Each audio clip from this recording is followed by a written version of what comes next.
Bien, pues vamos a retomar nuevamente la conferencia. Una disculpa, doctor Antonio Piñero. Adelante. Seguimos. Entonces, una vez que caemos en la cuenta que tenemos biografías y que son legendarias de Jesús, tenemos que aplicar una serie de normas, pero como decía antes, no solo para los evangelios, sino para Tito Livio o Tucídides. Es decir, vamos a estudiar los evangelios exactamente igual que estudiamos a Tito Livio o a Heródoto o a cualquier otro historiador. Esto es muy importante, ni más ni menos. Bien, hay que emplear una serie de criterios para discernir en una biografía antigua, en concreto la de Jesús, qué es verosímilmente histórico y qué no es. El primer criterio en una biografía antigua es el siguiente: nadie tira piedras sobre su propio tejado. Se llama criterio de dificultad. Repito, nadie tira piedras contra su propio tejado. Pongo un ejemplo. Voy a poner dos: el bautismo de Jesús y la crucifixión. Fíjense, el bautismo de Jesús presentó tales dificultades a la historia antigua que algún evangelista, como el de Juan, lo borran de la historia. ¿Y por qué? Porque cuando se escriben los evangelios, los evangelistas están totalmente convencidos de que Jesús sea divino o semidivino. Y entonces se plantea el problema: ¿cómo un ser semidivino o divino va a ser bautizado para el perdón de los pecados? No hay solución. O ese Jesús era un pecador o era un actor de teatro que, no siendo pecador, simuló un bautismo. Por lo tanto, interprétese como se interprete, si aparecen en los evangelios el bautismo, que es de una dificultad inmensa para la teología, es evidente que el bautismo de Jesús tuvo que ser histórico. Luego vendrá cómo se interpreta. Otro caso: ¿cómo yo voy a presentar en el Mediterráneo oriental, donde hay en el siglo I un mercado religioso impresionante, donde se están vendiendo divinidades orientales que sirven para salvar al ser humano? Voy a presentar a un individuo que ha muerto en una cruz. Vamos a ver. Es imposible que yo, en el mercado religioso del Mediterráneo oriental del siglo I, venda a un individuo que ha muerto en una cruz, si es que no murió en esa cruz. Por lo tanto, tenemos aquí dos casos de una imposibilidad, y esto se llama criterio de dificultad. Hay cosas tan difíciles de tragar en la teología posterior que si yo tuviera una piedra, si yo las pusiera allí y fueran mentira, es como si cogiera una piedra grande y la tirara sobre mi propio tejado. Eso se llama criterio de dificultad, y este es básico, porque a base del criterio de dificultad podemos formarnos, por ejemplo, una idea. Tenemos al principio del Evangelio de Marcos a un Jesús, en la lectura más difícil de los Evangelios, a un Jesús que resulta que se enfada con un individuo al que había curado. Es decir, un Jesús enfadón.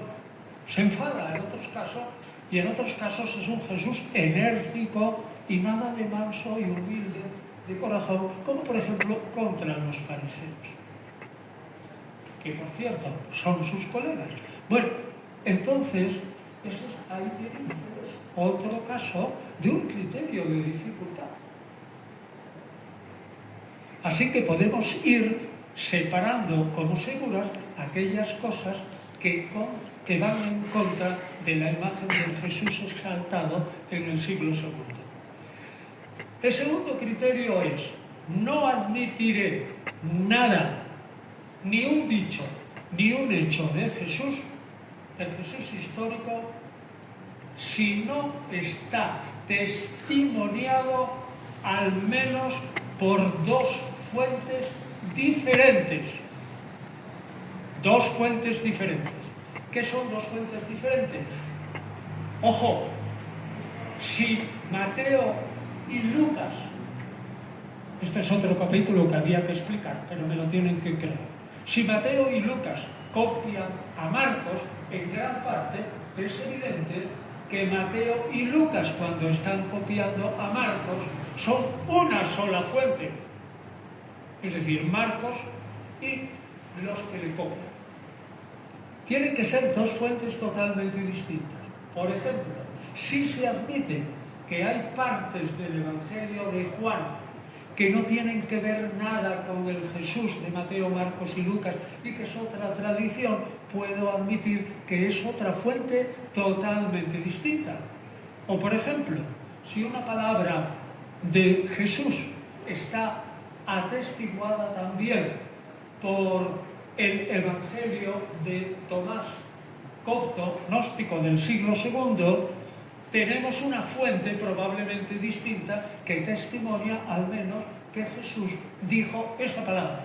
Otra cosa es cómo se interprete, pero eso lo dijo Jesús.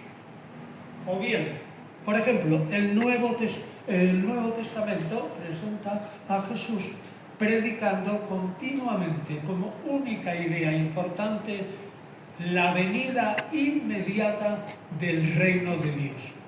Ese es el núcleo de la predicación de Jesús.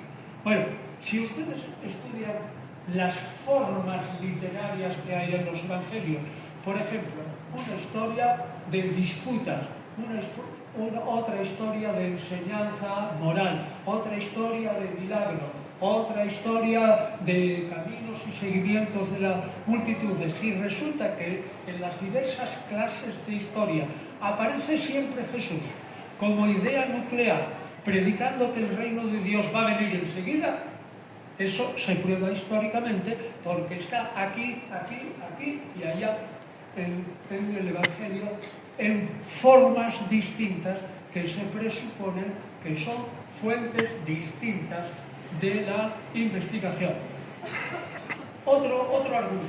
Tercero, cuando yo por medio de la atestiguación múltiple y del criterio de dificultad, recuerden, nadie tira piedras contra su tejado, entonces encuentro otras partes de los evangelios que son coherentes con lo que ya he obtenido históricamente.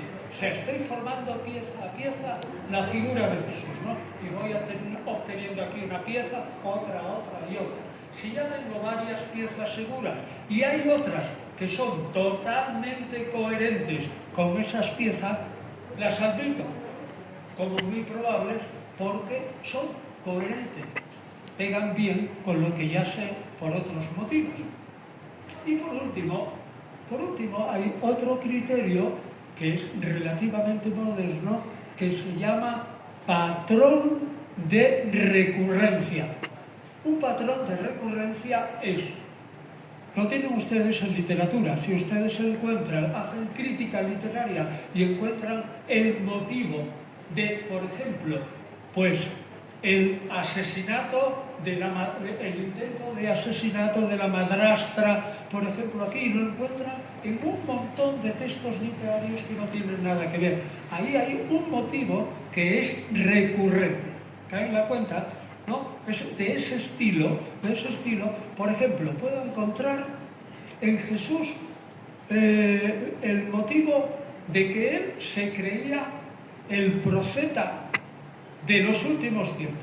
Y empiezo a mirar, y aquí se presenta como profeta, y aquí, y encuentro 15 o 20 sitios de los evangelios en los que Jesús aparece como profeta la mayor parte de su vida. ahí tengo un patrón de recurrencia. Es decir, puedo afirmar que Jesús se creyó durante prácticamente toda su vida como el último profeta de Israel. Entonces, armado de todas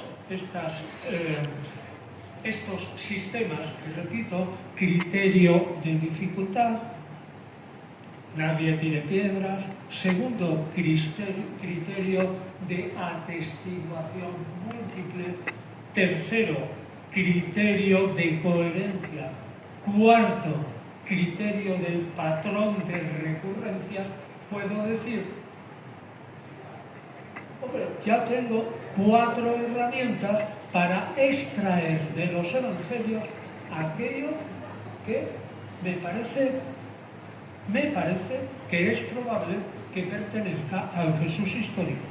Y ahora empieza la segunda parte de mi conferencia, que es lo que creo más interesante. Los historiadores independientes están de acuerdo en 26 puntos sobre la historia de Jesús, que yo paso a leerles ahora. Y esto sí que debo leerlo para que no me salte ninguno. El primer punto en el que están de acuerdo los historiadores es: Jesús nació durante el reinado del emperador Augusto, probablemente antes de que muriera Herodes, es decir, antes del 4 antes de Cristo.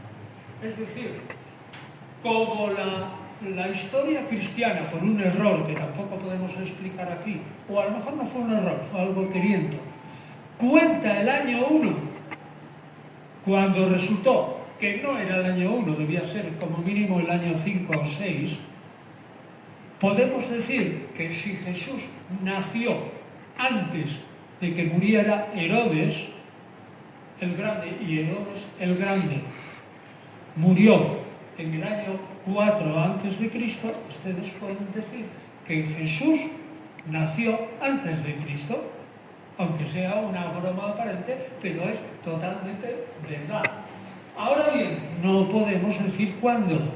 Por lo tanto, punto 1, nació durante el reinado de Augusto. Punto.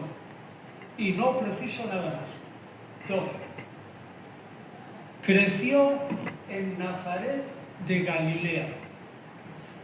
No he dicho nació, sino creció. ¿Por qué?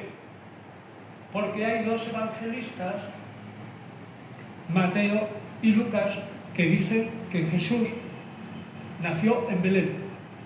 Y hay otros 2 evangelistas que dicen o presuponen que Jesús nació en Nazaret de Galilea. Bueno, como son 2 contra 2, lo único que puedo decir es que nada de dónde nació, sino que creció en Jesús de Galilea, en la región de Galilea. Por tanto, Jesús creció en la región de Galilea. 3.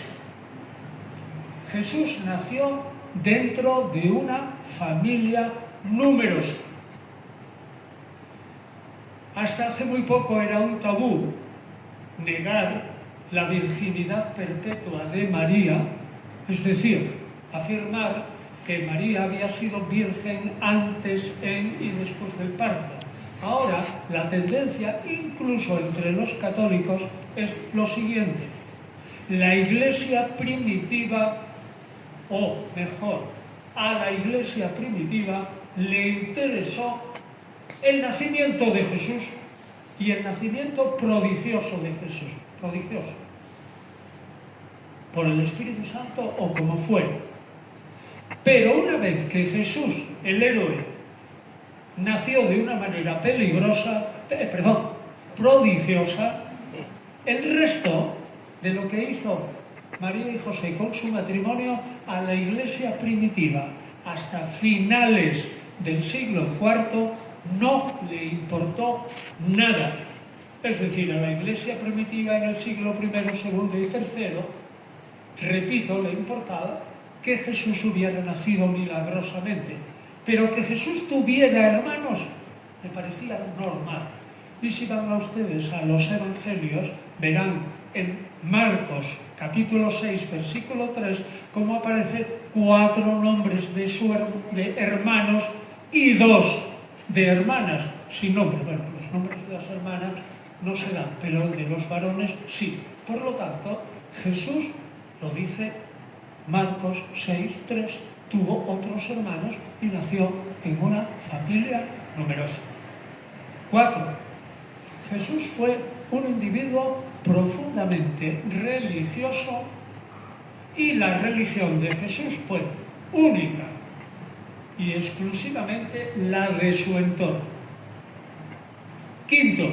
Esa religión es la judía y Jesús no tuvo más religión que la religión judía, es decir, no inventó otra. 6. Jesús fue atraído por la personalidad de Juan Bautista. Y leyendo históricamente, críticamente, los evangelios, se ve claramente que Juan Bautista es el maestro y Jesús es el discípulo. 7. Jesús, como discípulo, tomó de Juan Bautista algunos de los principios y motivos de su predicación. Con otras palabras, los motivos y principios de la predicación de Jesús fueron muy parecidos a los de Juan Bautista y otros, como la venida del reino de Dios, y muy pronto también. 8. Jesús reunió un grupo de discípulos, entre los cuales destacaban 12. Y esos 12 probablemente eran un símbolo de las 12 tribus de Israel. 9. En la mayor parte de su tiempo, Jesús habló y actuó con el convencimiento de ser un profeta, el último profeta, el portavoz de la venida del reino de Dios, el heraldo del fin de los tiempos. 10. Jesús utilizó en su predicación un lenguaje directo, lleno de metáforas, de comparaciones y símiles, un lenguaje accesible al público. No era un orador que se iba por las nubes, sino era un orador popular y por lo tanto exagerado. Ejemplo, si tu ojo te va a hacer cometer un pecado, arráncate el ojo. Vamos, eso es una exageración, pero es una manera de utilizar un lenguaje que entiende todo el mundo. 11. El centro y la razón de ser de su predicación fue el anuncio de la venida del reino de Dios. Es decir, viene el reino de Dios y ese va a venir enseguida. Y atención aquí, Jesús nunca explica qué es el reino de Dios. Lo que explica son similitudes. Al principio es muy pequeño y luego es más grande. El reino de Dios trae esto, lo otro, allí entran, los últimos serán lo primero. Pero ¿qué es el reino de Dios? No lo explica Jesús. Nunca. Luego, si era entendido por las gentes, el contenido del reino de Dios según Jesús tuvo que ser muy judío y algo entendido por las gentes. La conclusión es bastante notable y muy en contra de lo que piensa la gente, a saber, el reino de Dios es, en primer lugar, aquí, en la tierra de Israel, en la tierra. Y la tierra será una jauja feliz. Y luego vendrá el reino de Dios celeste más tarde. Pero aquí, el que cree en mí tendrá 100 hermanos, 100 hermanas, 100 casas, 100 madres y 100 campos. Y después la vida eterna. claro que el reino de Dios empieza aquí. 12. Jesús ciñó su predicación a Israel, solo a Israel. No fue un predicador universalista. Nunca predicó a los paganos. 13. Jesús se dirigió en contra de sus colegas fariseos, abro paréntesis, la doctrina de Jesús, la manera de leer la ley de Jesús, la interpretación de la ley de Jesús. Si a alguien se parece, es a la doctrina y a la manera de la ley de los fariseos.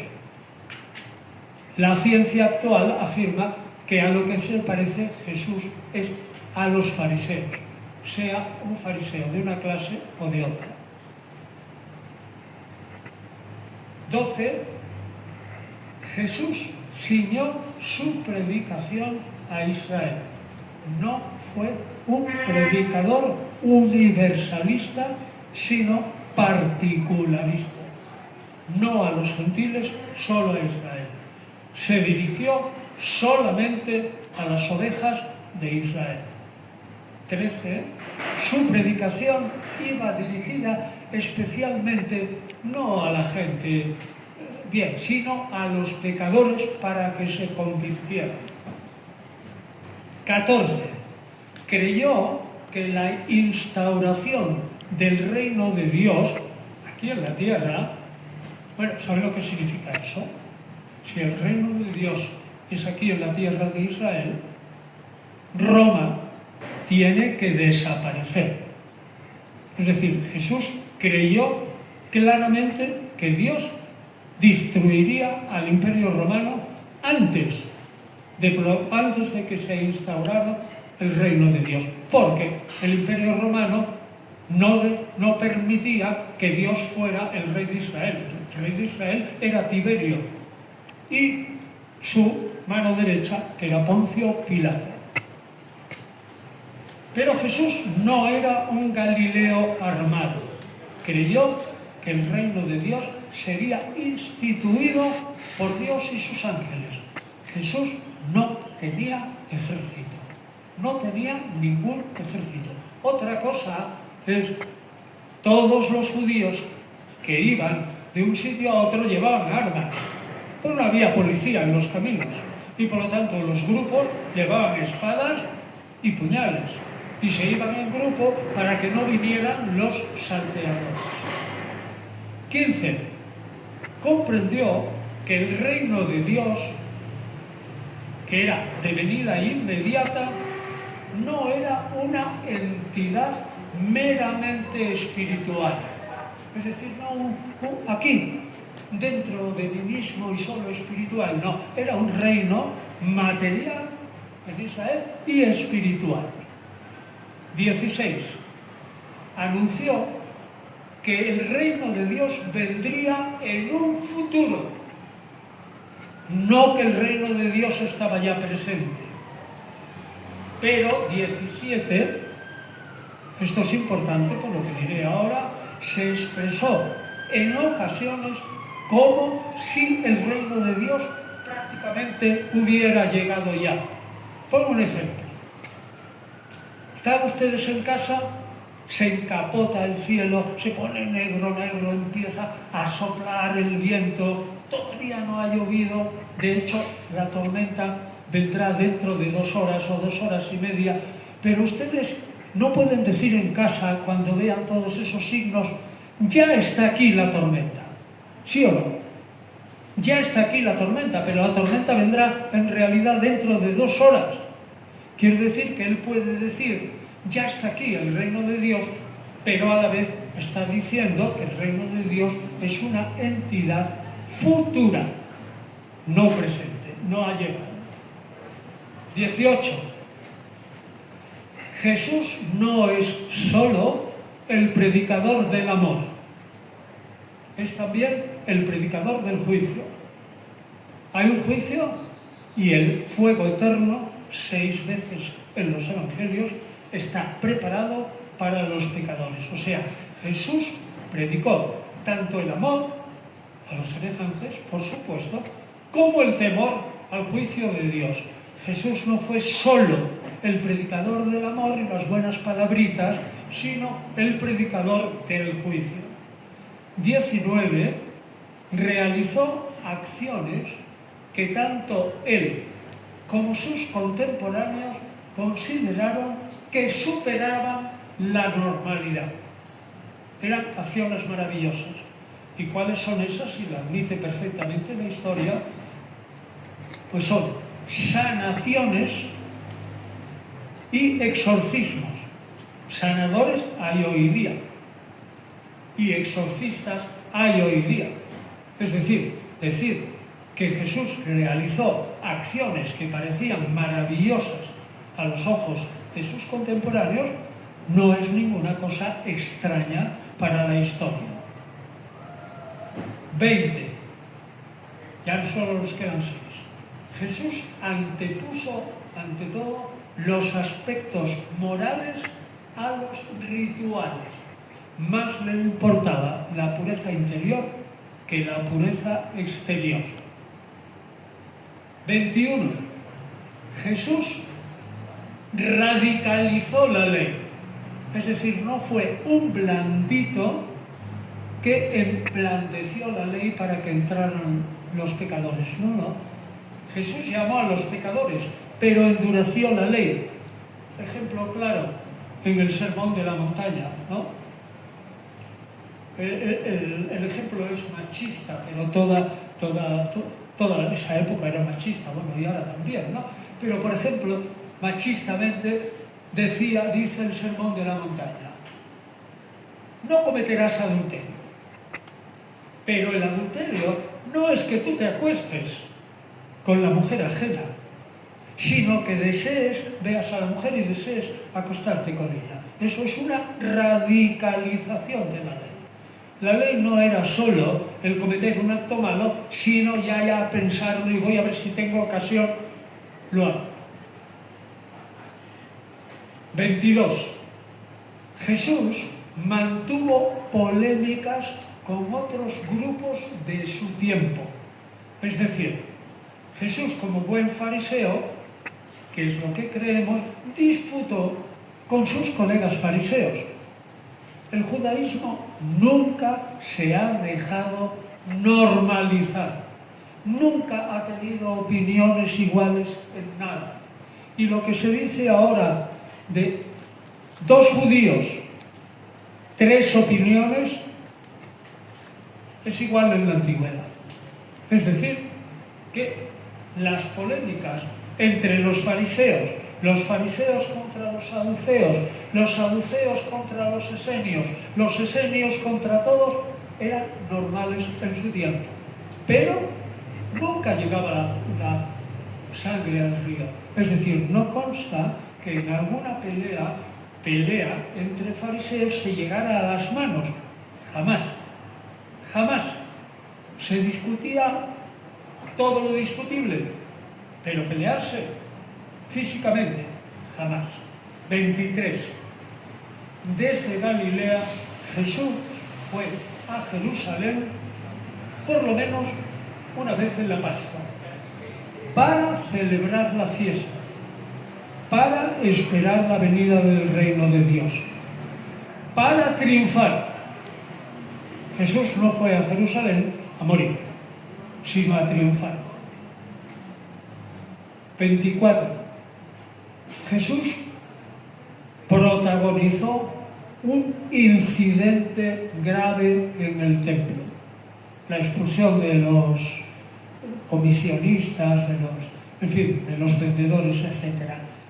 Tal como está narrado en los evangelios, no podemos saber exactamente cómo fue, pero que fue un incidente grave y que eso causó un desorden del orden público y que eso le pudo costar parte de la condena y el juicio. Eso parece absolutamente seguro. 25.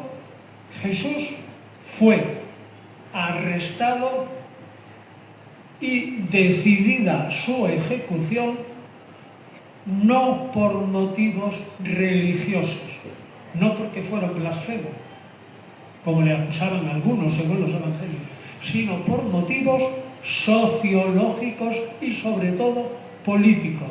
Esto tengo que explicarlo. Este punto quiere decir que Jesús fue arrestado y condenado, luego veremos, muerto según una ley romana. Si Jesús fue un hombre que no portaba armas, aunque protagonizara el incidente del templo, si era el mayor pacifista del mundo, pero delante de Poncio Pilato, con sus obras y con su predicación decía: usted, Poncio Pilato, no pinta nada en Israel. Usted está aquí ilegítimamente. Y Tiberio es ilegítimo. Tiberio que se vaya a Roma y que mande donde quiera, pero no aquí. Yo puedo decir eso sin armas, pacíficamente, tranquilo, con voz alegre, y decirle a Poncio Pilato: usted, váyase a la porra, por favor, porque usted no pinta aquí nada. Pues bien, un individuo que dijera eso, siendo el más pacífico de los mortales, inmediatamente había cometido una falta que se llama en latín lesae majestatis. Falta, crimen, es crimen lesae majestatis. Crimen de majestad herida del emperador. Y ese individuo pacífico, tranquilo, bondadoso, lo que quieran ustedes, ese individuo, según la ley romana, será condenado inmediatamente en un juicio ultra rápido, será fustigado, flagelado y luego llevado a la cruz y asesinado en un tormento romano. Total, que Jesús era un sedicioso contra el imperio y fue detenido en gran parte por los romanos, condenado por los romanos y ejecutado en un suplicio romano. Paréntesis. La participación del pueblo judío en la muerte de Jesús, pueblo queda absolutamente excluido. Al principio del Evangelio de Marcos se dice: no detengamos los sumos sacerdotes a este individuo porque seguro que habrá un motín en el pueblo. Puedo decirles que Jesús, en el momento de la resurrección, antes de la resurrección, cuando estaba en la cruz, era un héroe máximo para el pueblo. Jesús era un héroe judío y fue arrestado precisamente por ser un héroe pacífico judío. Y por último, murió en época del emperador Tiberio, es decir, antes de Calígula, antes del 37, crucificado por los romanos y probablemente como jefe de una recua de malvados, pero que habían apresado solamente a 2 de sus compinches, probablemente, que eran los crucificados, uno a un lado y otro. Este es el punto número 26. Señoras y señores, verán ustedes que ya sabemos bastante de Jesús. Bastante de Jesús. Y a partir de estos 26 puntos prácticamente seguros y admitidos por la inmensa mayoría de los investigadores, y estoy hablando de investigadores no eclesiásticos, dan suficiente como para hacer una figura de Jesús sumamente interesante, pero en algunos puntos, sin duda, muy distinta de aquella figura que nos han enseñado desde pequeñitos en el catecismo. Pero una cosa es la teología y otra cosa es la historia. Y nada más. Muchas gracias.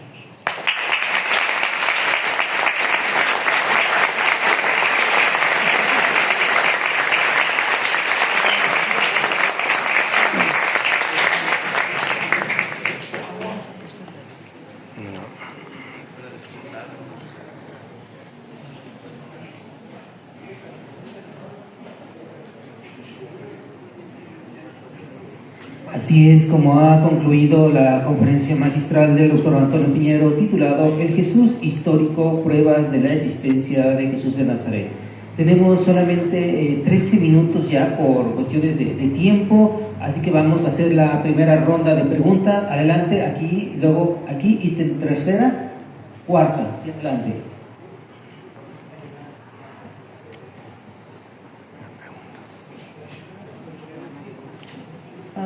Bueno, yo tenía una pregunta muy sencilla. Mencionó que mayormente, habló principalmente del Jesús de Marcos, me parece, y estuvo mencionando que Mateo y Lucas fueron como la parte que derivaba de ahí.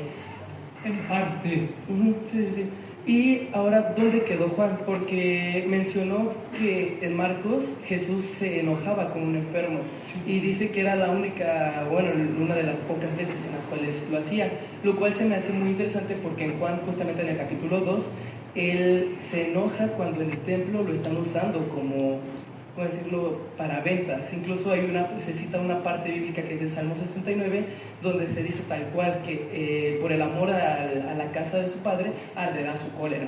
Entonces, quisiera un poco ahí aclarar dónde entra Juan ese evangelio. Se refiere a Juan, el presunto autor del cuarto evangelista, o se refiere a Juan, hermano del hijo del Zebedeo. ¿A cuál de los dos? El evangelista. El evangelista. Bueno, le diré lo primero. El capítulo 1 de Mateo, en 1:40, en la curación de un enfermo por Jesús, la lectura más difícil es Jesús se enojó con el curado por algún motivo. No dice el evangelista por qué, pero probablemente los copistas cambiaron la palabra griega que aparece como variante en muchos manuscritos, pero en otros muchos, en vez de se enojó, aparece la palabra griega se compadeció. Y entonces unos editores del Nuevo Testamento eligen la lectura más difícil, se enojó, y otros lectores eligen se compadeció porque la lectura se enojó está representada por pocos, aunque muy buenos manuscritos, mientras que se compadeció está representada por peores manuscritos de los unciales, pero por un montón de ellos. Entonces eso es una opción crítica. Y respecto al Juan el Evangelista, yo creo que en la ciencia filológica actual de los evangelios no se habla de una persona que fuera el autor del evangelio, sino de una escuela, es decir, de un grupo de varios autores que con diversos materiales compusieron el evangelio de Juan. Es decir, que la postura actual no es personificar en una persona, sino en un pequeño grupo que compuso el Evangelio y además, como quien dice, perdonen la expresión, a plazos. Es decir, hay muchos estudios de gente muy competente que indican, no podemos meternos aquí porque eso es cuestión de un curso entero, que indica cuáles fueron los pasos, cómo se fue construyendo el Evangelio de Juan. Y la última parte, probablemente, de la construcción es el añadido de esos grandes discursos de Jesús. Después, no de una última cena, porque no la ponen. En el Evangelio de Juan no hay institución de la Eucaristía, pero hay sí una cena y lavatorio de los pies, y luego hay el capítulo 14, 15, 16 y 17, como unos discursos larguísimos de Jesús que no aparecen ni en Marcos, ni en Mateo, ni en Lucas, y esos parece que se añadieron más bien a última hora. O sea que, en líneas generales, podemos decir que el Evangelio de Juan es obra de un equipo también en líneas generales mantiene la investigación que ese equipo dirigido por alguien, evidentemente en un equipo siempre hay un director, ¿no?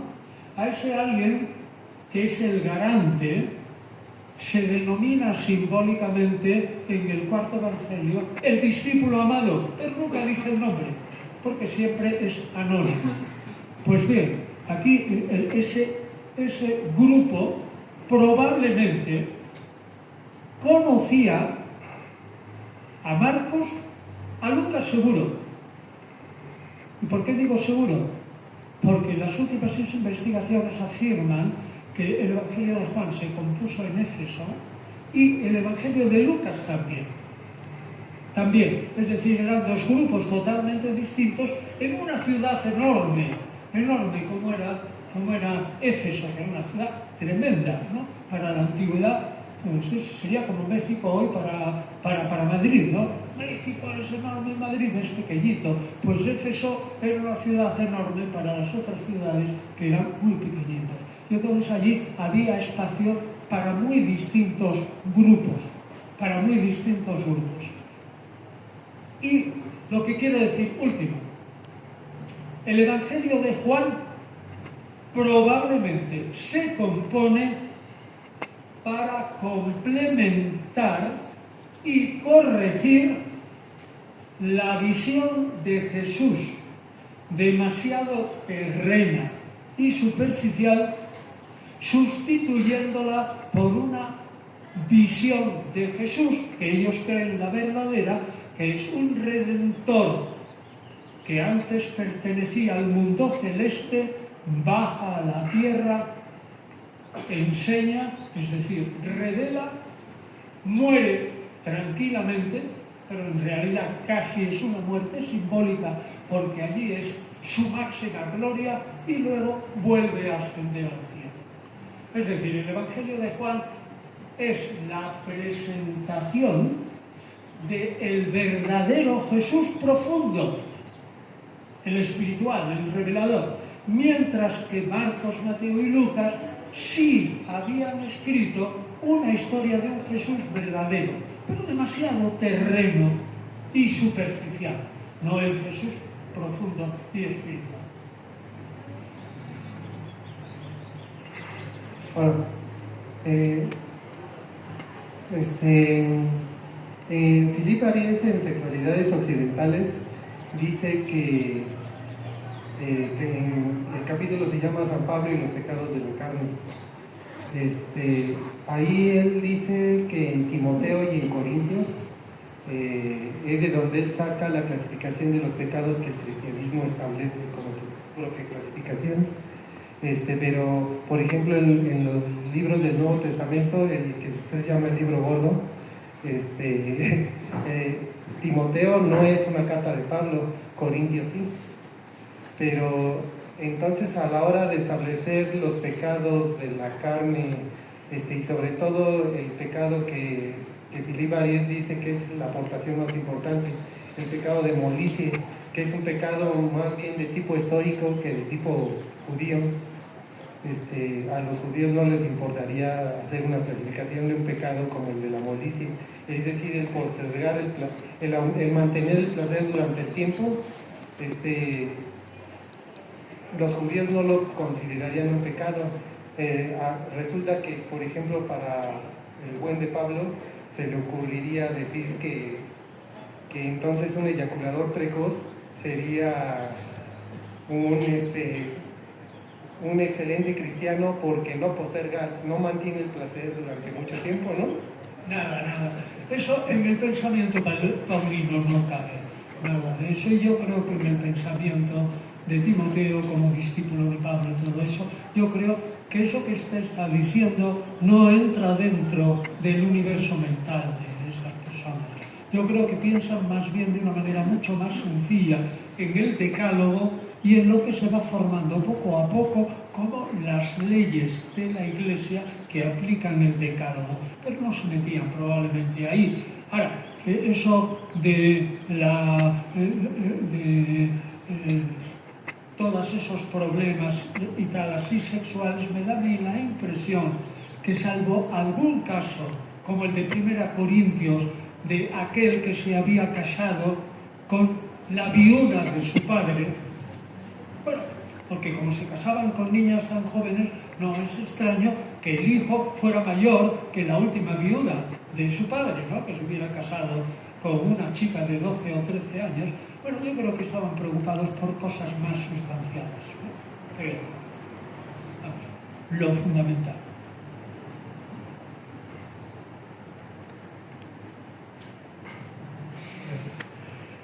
Bueno, pues yo celebro el evento, he estado con mi buen amigo Gerardo en muchas conferencias, es una de las que más me ha gustado, amigo, de tu parte, y voy a decir precisamente por esta parte en donde deja muy claro cómo todo este movimiento cristiano, después que desemboca en lo que es la Iglesia Católica, que precisamente significa la única, verdadera, que ha dominado al mundo, es en realidad algo que ha alejado al humano del humano, de la naturaleza. Empezando por las emociones, que las niega porque, bueno, Platón dijo que la razón era la forma de conocer a Dios, etc. Bueno, viene Aristóteles, lo que usted también algo mencionó, pero que explico muy bien, Gerardo. Acá el problema que yo veo es que puedo estar de acuerdo en algunas cosas con usted y que son dos, estamos hablando de dos Jesús, ¿no? El histórico, el real, por así lo refiere usted, y como el mítico, ¿no? El divino. Pero en los 26 puntos que usted dice que tienen coincidencias, y los historiadores y demás, está mezclado. Lo de la promesa del cielo, de la justicia divina, etc. Y en donde yo creo que hay una contradicción que sí se pierde de vista, es que si el Jesús histórico se le da veracidad de que existió, entonces hay la resurrección. Ese es el verdadero problema, es decir, está tan intrincado que no se puede separar. En este sentido, y para no alargarme más, pero pues tengo muchísimo en ese sentido, más bien quisiera saber su opinión sobre dos documentos. Y lo debe de conocer usted porque es su paisano, Miguel Conde, que escribió, bueno, se lo recomiendo. Bueno, quiero su opinión de él. Usted puede estar en contra o no, este es un debate académico. Porque él escribió un libro, digo, para los demás que si no lo conocen, 303 años en el que se creó el cristianismo. Y tiene que ver con lo de la conformación de precisamente los evangelios, cuáles eran apócrifos y no. Quiero saber su opinión, eso me parece valioso para mí. Porque él dice que no hay evidencia de que de que Jesús existió, ni siquiera históricamente, y el Vaticano no se ha atrevido, nadie se ha atrevido a refutarlo. Bueno, esa es una. Y la otra es, ¿qué piensa usted del Evangelio, de los Evangelios perdidos del Mar Negro, de María Magdalena? Muy amable, gracias. Vamos a ver, el libro del señor Conde, que me critica muchísimo que yo no haya leído sus 700 páginas o algo así, y yo acepto, mire usted, no lo he leído, pero sí he leído extractos y resúmenes de su pensamiento. Y le digo exactamente esto, no me da la gana de leerlo porque los extractos o resúmenes de su pensamiento indican que usted no tiene ni idea de la historia del cristianismo primitivo, ni ha investigado a fondo los estudios sobre Jesús de Nazaret desde mediados del siglo XIX o un poco antes. Entonces yo me he negado a leerlo. Y le he dicho esto, señor Conde, es lo mismo que si un famoso oftalmólogo número 1 o 2 del mundo, o 3, se niega a leer el escrito de un pastor de pueblo que ha sido curandero y ha curado a algunos de mal de ojo con un ungüento sacado de piel y sangre de culebra más algo de alacrán o no sé cuánto y tal, y lo ha metido en un líquido y de ahí ha hecho una pócima y le curó un ojo. Y escribió un librito pequeño sobre curaciones a base de esto. El oftalmólogo diría, no me da la gana de perder el tiempo de leer ese libro. Bueno, pues yo le digo con toda honestidad, no me da la gana de leer el libro del señor Conde porque han hecho resúmenes y a mí me parece un disparate tan colosal que yo no pierdo ni 10 segundos ni siquiera en ver la portada. ¿Y la segunda cuál era? María Magdalena. Ah, el Evangelio de María Magdalena lo he editado yo, la traducción es de Miguel, de José Montserrat, y está en el volumen segundo de los textos copronósticos de Nag Hammadi. No se encontró en Nag Hammadi, pero muy cerca y probablemente es del mismo escritorio, del mismo. Pero el Evangelio de María Magdalena es muy pequeño actualmente porque se ha perdido gran parte. Está editado por mí. Y entonces es muy pequeño, muy pequeño. Y lo que hay es una reunión, María Magdalena, con los discípulos. Luego María Magdalena tiene una visión que no se cuenta bien. Es decir, tiene una visión y los demás discípulos no tienen ninguna. El estilo de la visión, más o menos lo que se deduce es cómo y por qué se salvan las almas. Y entonces María Magdalena cuenta a los demás discípulos el contenido de su visión. ¿Y qué es lo que ocurre? Que Pedro y otros pues se enfadan muchísimo y dicen, ¿por qué Jesús ha querido tanto a María Magdalena que le concede visiones y a nosotros no? Y entonces Pedro está a punto de lanzarse, hombre, no tanto, pero casi, sobre María Magdalena. Y este es el final. Y su hermano Andrés le coge y le dice, oye, Pedro, siempre fuiste un bruto. Así. Y entonces tú ahora quieres quizás atizar a María Magdalena. Tarde. Y dice Andrés, Pedro, por favor, piensa. Si el Salvador quiere más a María Magdalena que a ti, ¿qué culpa tiene María Magdalena? ¿Y cómo vas a reprochar algo al Salvador? Y así se acaba el Evangelio. Es decir, es una exaltación de María Magdalena como la discípula predilecta de Jesús, que tiene visiones que otros discípulos predilectos de Jesús no tenían. Nada más. Pero ya es bastante, ¿no? Ya es bastante. Tengo una pregunta, bueno, que yo la considero un poco simple. Mi pregunta es, ¿cree usted que es posible llegar a una imagen objetiva de Jesús o que siempre va a estar su imagen influenciada por ideas o posturas teológicas?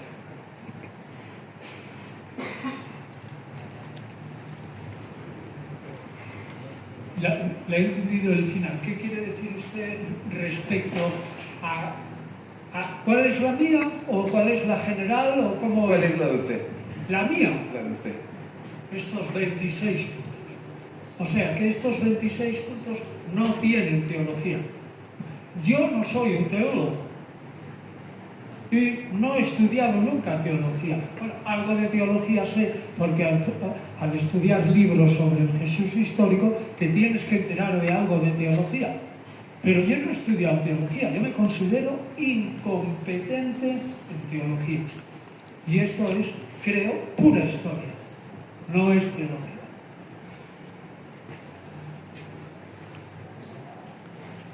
Bueno, buenas tardes, doctor Antonio. Bueno, mi pregunta es, decía que Jesús había venido a predicar solo a Israel. De hecho, hay versículos donde dice que yo solo he venido a las ovejas perdidas de Israel. Entonces, cuando a Pablo se le revela el Evangelio en Gálatas, ¿es este mismo Evangelio para seguir a Jesús? ¿Es guardar la ley o el decálogo o la Torá completa? ¿O cómo veía Jesús la salvación después al no judío? Vale, realmente es una pregunta difícil, ¿eh?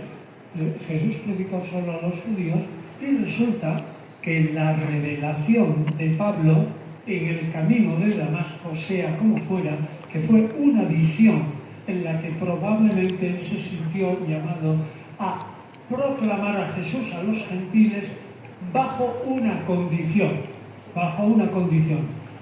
Repito, no lo sabemos exactamente cuál es el contenido exacto de esa visión y cómo en esa visión se le revela a Pablo que él tiene que predicar a Jesús a los gentiles. Entonces esto es muy difícil de entender.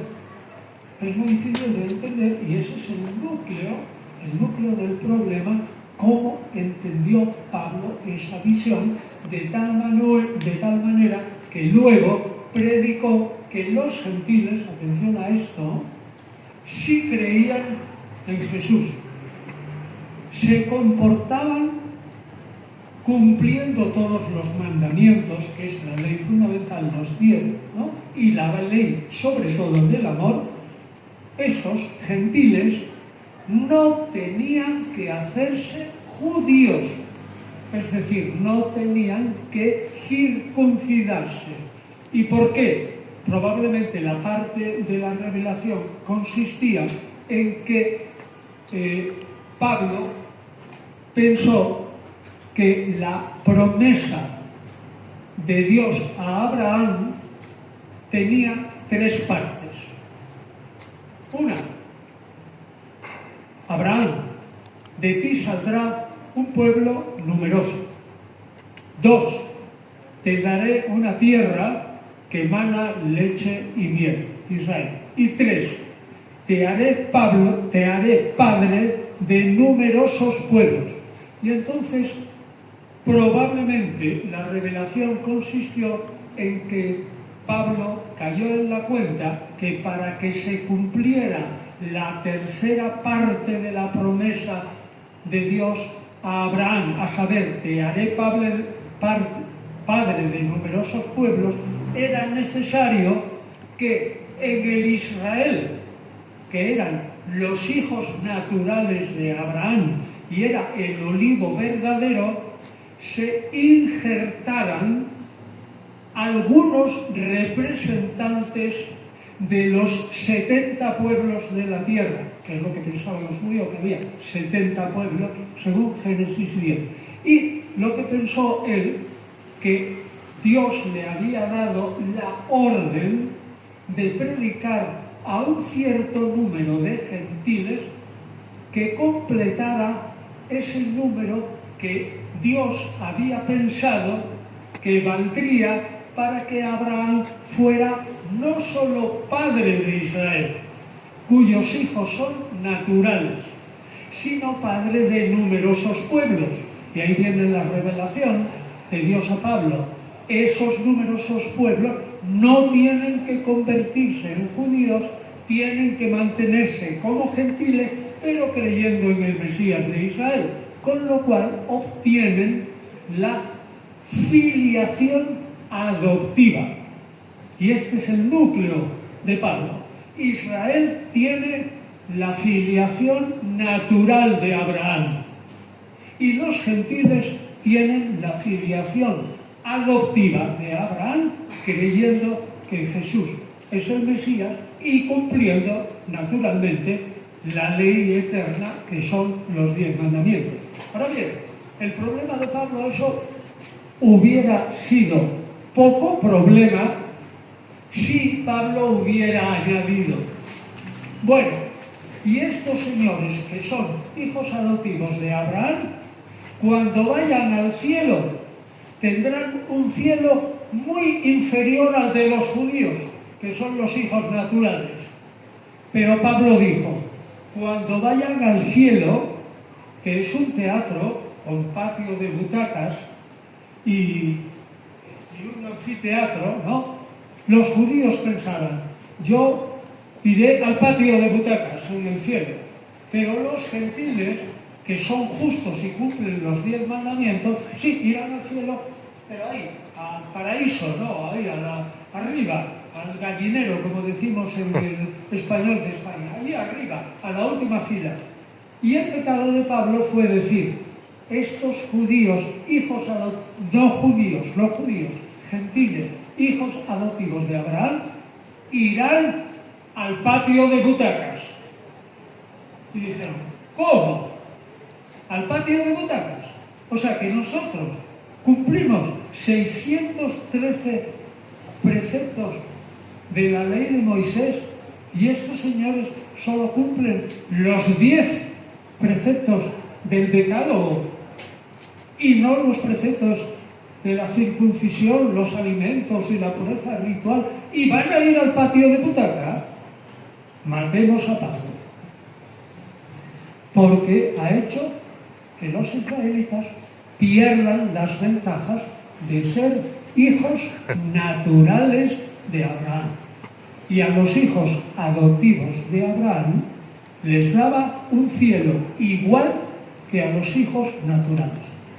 Y dijeron los judíos, así tal cual, acabemos con Pablo, porque está él a su vez acabando con la primacía de Israel y las ventajas de Israel, porque nosotros somos el pueblo elegido.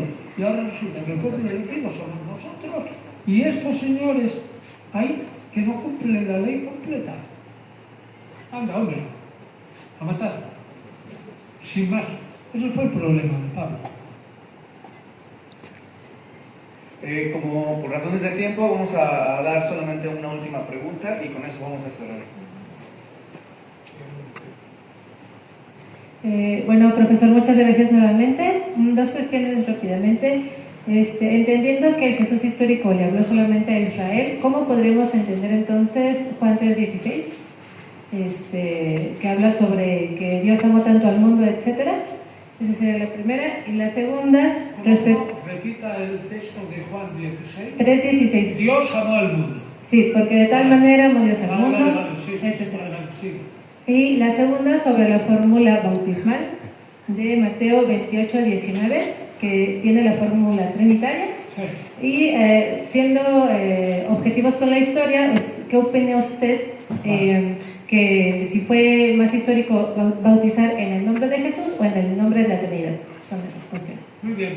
Mire, Dios amó al mundo y todo eso y tal. En Juan 16 eso es perfecto. Pero tenga en cuenta una cosa. El Evangelio de Juan es paulino. Admite el núcleo de la doctrina paulina, la interpretación salvífica, salvadora de la cruz y también la admisión de los paganos. Es decir, que Dios amó al mundo, pero también tuvo un pueblo elegido, es judío. Usted le podrá decir tanto a Juan 16 como a los judíos ahora cómo se come eso de que Dios amó a todo el mundo y encima tiene un pueblo elegido, lo cual es absurdo, absolutamente absurdo, pero los judíos no lo ven así. Y lo demás, la fórmula trinitaria de Mateo 28-19 es una fórmula trinitaria, pero yo no conozco a nadie que piense que realmente ahí hay una forma absolutamente trinitaria igual a la de Nicea. No, se puede haber dicho, existe, ten en cuenta que ese Mateo 28-19 es muy tardío. No lo dice el Señor resucitado, no el Jesús histórico. Es decir, es una creación de Mateo. Y es muy posible que esa fórmula en concreto, en cuanto en el siglo II hubo una reconsideración, hubo una reedición de los evangelios, es posible que se añadiera esa fórmula. Pero si no se añadió, si es primitivo, y lo que pensaba Mateo sería ir a predicar a los gentiles en el nombre del Padre, Dios único, en el nombre del Hijo, que no es Dios totalmente igual que el Padre, pero que sí es Hijo y ocupa una posición secundaria, y en el nombre del Espíritu de amor que une al Padre con el Hijo, sin que sea exactamente la fórmula trinitaria de Nicea, que es Dios, Padre e Hijo, tres personas auténticas. El Hijo tiene dos naturalezas, el Espíritu y el Padre no, nada más que una, y además las tres personas son un único Dios. Es totalmente distinto. Pues bueno, antes de concluir estas dos conferencias magistrales, vamos a pedirle a Gerardo también para que haga algún comentario sobre su tema de nihilismo revolucionario y sobre todo por la pregunta y comentario que había hecho el público en general. Adelante.